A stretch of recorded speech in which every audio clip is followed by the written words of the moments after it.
ଆରେ ଏଇ ତ ଗୋଟେ ଆମ୍ବ ଗଛ ପାଇଗଲି। ଯା ହଉ ଅନେକ ସମୟ ଖୋଜିଲା ପରେ ମୁଁ ଗୋଟେ ମିଠା ଫଳର ଗଛ ପାଇଲି। ମାର ଦେହ ଖରାପ, ସାନ ଭଉଣୀ ବି ଉପାସରେ ଅଛି। ମୁଁ ଏ ଆମ୍ବ ନେଲେ ଆମେ ଆଜି ଖାଇବା ଖାଇପାରିବୁ। ଏମିତି ଚିନ୍ତା କରି ଚଢ଼େଇ ଛୁଆ ଆମ୍ବ ତୋଳିବାକୁ ଗଲା। ସେତେବେଳେ ଦୁଇ କାଉ ବି ସେ ଗଛକୁ ଆସିଲେ। ଏଇ ଚଢ଼େଇ ଛୁଆ, ତୁ ଏ ଗଛରୁ ଆମ୍ବ ନେଇ ପାରିବୁନି। ଏ ଗଛ ଆମର, ତୁ ଏଠୁ ଚାଲିଯା। ଏ ଗଛ ତମ ମାନଙ୍କର କେମିତି ହେଲା? ଏଇ ଜଙ୍ଗଲର ସବୁ ଗଛ ପକ୍ଷୀ ମାନଙ୍କର। ମୁଁ ବି ଏ ଗଛରୁ ଆମ୍ବ ନେଇ ପାରିବି। ଏଡ଼ିକି ଟିକିଏ ଛୁଆ ହେଇ ତୁ ଆମ ସହ ଯୁକ୍ତି କରୁଛୁ? ଆରେ ଦେଖୁଛ କଣ, ୟାକୁ ଶୀଘ୍ର ଧରି ଏ ଗଛରେ ବାନ୍ଧି ଦିଅ, ତାପରେ ଏ ଜାଣିବ ସେ କାହା ସହ ଯୁକ୍ତି କରୁଥିଲା। ନା ନା, ଏମିତି କରନି, ମୋ ମାଙ୍କ ଦେହ ଖରାପ। ମା ସହ ଆମେ ଦୁଇ ଭଉଣୀ ବି ଉପାସରେ ଅଛୁ। ବେଶୀ ନହେଲେ ନାହିଁ, ମତେ ଅଳ୍ପ କିଛି ଆମ୍ବ ଦେଇଥାଅ। ଆଜି ଆମ୍ବ ନେଲେ ଆମେ ଖାଇବା ଖାଇପାରିବୁ। ଲାଗୁଛି ତୁ ଏମିତି ଏଠୁ ଯିବୁନି, ଆମକୁ ଏମିତି ବିରକ୍ତ କରି ଚାଲିବୁ। ଆରେ ଦେଖୁଛ କଣ, ୟାକୁ ଶୀଘ୍ର ଧରି ଗଛରେ ବାନ୍ଧ। ଦୁଇ କାଉଙ୍କ ଏପରି କଥା ଶୁଣି ଭୟରେ କୁନି ଚଢ଼େଇ ସେଠାରୁ ଉଡ଼ି ଚାଲିଗଲା। ସେପଟେ ଘରେ ନା, ଏମିତି ଶୋଇ ରହିଲେ ହେବନି। ମୋ ଦୁଇ ଛୁଆ ଉପାସରେ ଅଛନ୍ତି। ମୋ ମା ହେଇ ତାଙ୍କ ପାଇଁ କିଛି କରିପାରୁନି। ମୁଁ ଏବେ ହିଁ କାମକୁ ଯିବି।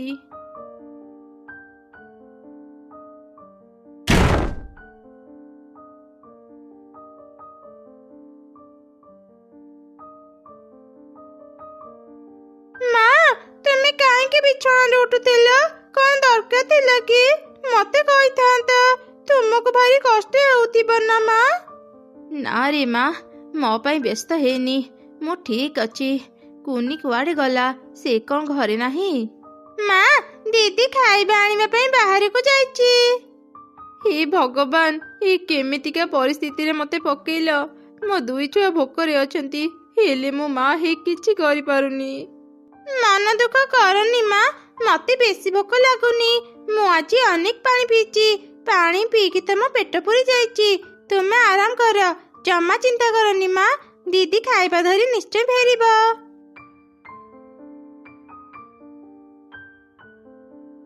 ଆରେ ଏଠି ତ ଗୋଟେ ଧାନ ବିଲ ଅଛି। ଧାନ ସବୁ କଟା ସରିଛି। ତଳେ କେତେ ଗୁଡ଼ିଏ ଧାନ ପଡ଼ିଛି। ମୁଁ ଗୋଟେ କାମ କରେ, ଏଇ ସବୁ ଧାନ ଗୋଟେଇ ଘରକୁ ନେଇଯାଏ। ଧାନରୁ ଚାଉଳ ବାହାର କଲେ ଆମର ଗୋଟେ ଦିନର ଖାଇବା ହେଇଯିବ। ଏମିତି ତଳେ ପଡ଼ିଥିବା ଧାନକୁ ତ କେହି ବି ନେବେନି। ଏମିତି ଚିନ୍ତା କରି ଚଢ଼େଇ ଛୁଆ ସେ ଜମିକୁ ଗଲା, ଆଉ ଧାନ ସବୁ ଉଠେଇ ତା ଝୁଡ଼ି ରଖିଲା।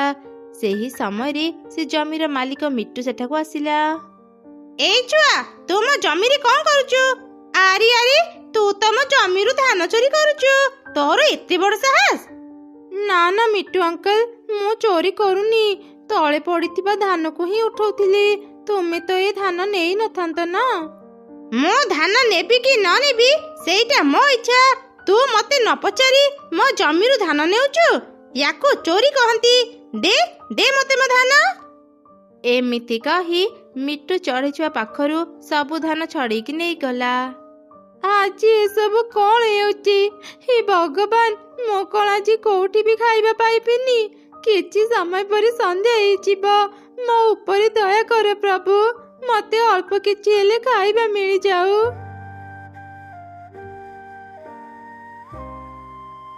ତାପରେ ଚଢ଼େଇ ଛୁଆ ଆଗକୁ ଗଲା। ଖାଇବା ଖୋଜିବା ସମୟରେ ସେ ଗୋଟେ ଫଳ ଗଛ ଦେଖିଲା। ଇଏ କେମିତିକା ଫଳ ଗଛ? ଏମିତି ଫଳ ଗଛ ତ ମୁଁ ଆଗରୁ ଦେଖିନଥିଲି। ଫଳ ଗୁଡ଼ା କେତେ ସୁନ୍ଦର ଦେଖାଯାଉଛି। ଖାଇବାକୁ ବି ନିଶ୍ଚୟ ଭଲ ଲାଗିବ। ମୁଁ ଏବେ କିଛି ଫଳ ନେଇ ଘରକୁ ଯାଏ। ଆରେ ଚଢ଼େଇ ଛୁଆ, ରହିଯା, ତୁ ମୋ ଫଳ ନେଇ ପାରିବୁନି। ଏଇ କଣ ଗଛ? ତୁମେ କଥା କହୁଛ, କିନ୍ତୁ ତୁମେ ମତେ କାହିଁକି ଫଳ ଦେବନି? ମୁଁ ବହୁତ ଭୋକିଲା ଅଛି। ଘରେ ମୋ ମା ଆଉ ମୋ ଭଉଣୀ ବି ଉପାସରେ ଅଛନ୍ତି। ଆଜି ଦିନ ସାରା ମୁଁ ଏତେ ଖୋଜିଲି, ହେଲେ କୋଉଠି ବି ଖାଇବା ପାଇଲିନି।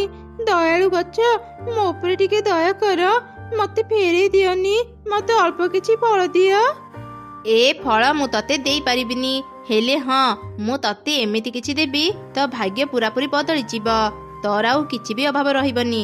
ଆଜି ତୁ ଘରକୁ ଫେରିଯା, କାଲି ସକାଳେ ଗୋଟେ ରାଜାର ରୂପ ନେଇ ଏକ ପକ୍ଷୀ ତୁମ ଘରକୁ ଆସିବ। ତୁ ତା ମୁଣ୍ଡକୁ ଗୋଟେ ଲାଠିରେ ପିଟିଲେ ସେ ରାଜା ସୁନା କଳସୀ ହେଇଯିବ। ତୁମେ ସତ କହୁଛ ଗଛ? ତେବେ ଠିକ ଅଛି, ମୁଁ ଏବେ ଘରକୁ ଯାଉଛି। ଏମିତି କହି କୁନି ଘରକୁ ଫେରି ଆସିଲା। ସେଦିନ 3 ଜଣ ପାଣି ପିଇ ଶୋଇ ପଡ଼ିଲେ। ପରଦିନ ସକାଳେ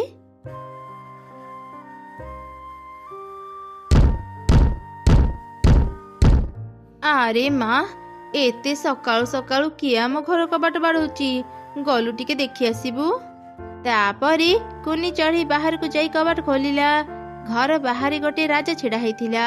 କୁନି ଯେମିତି କବାଟ ଖୋଲିଲା, ସେ ରାଜା ଘର ଭିତରକୁ ଗଲା। ସେତେବେଳେ କୁନିର ଗଛ କଥା ମନେ ପଡ଼ିଲା। ସେ ଗୋଟେ ବାଡ଼ି ନେଇ ରାଜାର ମୁଣ୍ଡରେ ପିଟିଲା। ସଙ୍ଗେ ସଙ୍ଗେ ରାଜାଟି ଗୋଟେ ସୁନା କଳସୀ ହେଇଗଲା। ଆରେ ମା, ଇଏ କି ଚମତ୍କାର! ମୁଁ ତ କିଛି ବି ବୁଝିପାରୁନି। ଏସବୁ ଭଗବାନଙ୍କ କୃପା ମା। ଏବେ ଆମର ସବୁ ଅଭାବ ଦୂର ହେଇଯିବ। ଏମିତି ସେ 3 ମା ଛୁଆ ସୁନା କଳସୀ ପାଇ ଖୁବ୍ ଖୁସି ଥିଲେ। ଏ ସବୁ ଘଟଣା ଘର ବାହାରେ ଥାଇ କାଉର ସ୍ତ୍ରୀ ଦେଖୁଥିଲା। ସେ ତୁରନ୍ତ ତା ଘରକୁ ଗଲା ଆଉ ତାର ସ୍ୱାମୀକୁ ସବୁ ଘଟଣା କହିଲା। ଏ ତୁ କ'ଣ କହୁଛୁ? ସକାଳ ସମୟରେ ରାଜାର ମୁଣ୍ଡକୁ ପିଟିଲେ ରାଜା ସୁନା କଳସୀ ହେଇଯିବ? ଏକଥା କ'ଣ ସତ? ହଁ, ଏ ସବୁ ସତ କଥା। ଏବେ ମୁଁ ନିଜ ଆଖିରେ ଦେଖି ଆସିଲି। ତୁମେ ଏବେ ହିଁ ରାଜାଙ୍କ ପାଖକୁ ଯାଅ ଆଉ ତାକୁ ସକାଳେ ଆମ ଘରକୁ ନିମନ୍ତ୍ରଣ କର। ହଁ ହଁ, ମୁଁ ତାହେଲେ ଏବେ ହିଁ ଯାଉଛି। କାଉ, ମୁଁ ତାର ସବୁ କଥା ଶୁଣିଲି। ମୁଁ ବି ତ ସାଙ୍ଗରେ ରାଜାଙ୍କ ପାଖକୁ ଯିବି। ରାଜା ଯେତେବେଳେ ସୁନା କଳସୀ ହେବ, ମତେ ବି ଅଧା ସୁନା ଦେବ। ନହେଲେ ମୁଁ ଏକଥା ପୁରା ଜଙ୍ଗଲରେ ପ୍ରଚାର କରିଦେବି।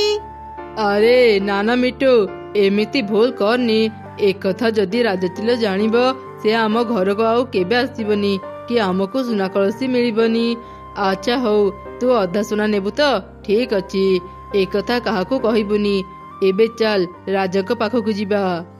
ତାପରେ ମିଟୁ ଆଉ କାଉ ନିମନ୍ତ୍ରଣ କାର୍ଡ ନେଇ ରାଜା ଚିଲ ପାଖକୁ ଗଲେ। କାଉ ସେ ନିମନ୍ତ୍ରଣ କାର୍ଡ ରାଜା ଚିଲକୁ ଦେଇ କହିଲା, ମହାରାଜ, ଆପଣଙ୍କୁ ନିମନ୍ତ୍ରଣ ରହିଲା। ଆପଣ କାଲି ସକାଳେ ଆମ ଘରକୁ ନିଶ୍ଚୟ ଆସିବେ। ଆଚ୍ଛା ଆଚ୍ଛା, ଠିକ ଅଛି।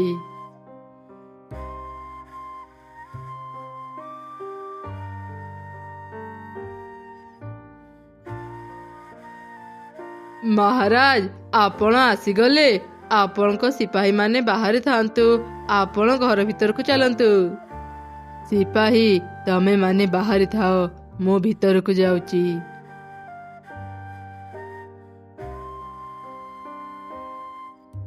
ରାଜା ଆସିଗଲେ, ଏବେ ଆମେ ବି ଧନୀ ହେଇଯିବୁ। ମୋ ପାଖରେ ବେଶୀ ସମୟ ନାହିଁ। ଯାହା ଖାଇବା କରିଛ ଶୀଘ୍ର ଆଣ। ଏମିତି ଶୁଣି କାଉ ଆଉ ମିଟୁ 2ଟି ଲାଠି ଆଣି ରାଜା ପାଖକୁ ଆସିଲେ। ଏ କ'ଣ, ତମେ ମାନେ ଲାଠି ଧରି କାହିଁକି ଆସିଛ? କାହିଁକି ନା ଆମେ ଧନୀ ହେବୁ। ଏମିତି କହି କାଉ ଆଉ ମିଟୁ ରାଜା ଚିଲକୁ ଅନେକ ପିଟିଲେ। ତମେ ମାନେ କ'ଣ କରୁଛ? ମତେ ନିମନ୍ତ୍ରଣ କରି ପିଟୁଛ? ମୁଁ ତମମାନଙ୍କୁ ସାରା ଜୀବନ ଜେଲରେ ରଖିବି। ସିପାହୀ, ଏ କ'ଣ, ରାଜା ତ ସୁନା ହେଉନି। ମୁଁ ବି ତମମାନଙ୍କ ସାଙ୍ଗରେ ମାରି ତାହେଲେ ଯାଇ ରାଜା ସୁନା ହେବ। ଆରେ ମରିଗଲି ରେ ମରିଗଲି। ସିପାହୀ, କୋଉଠି ଅଛ? ଶୀଘ୍ର ଭିତରକୁ ଆସ।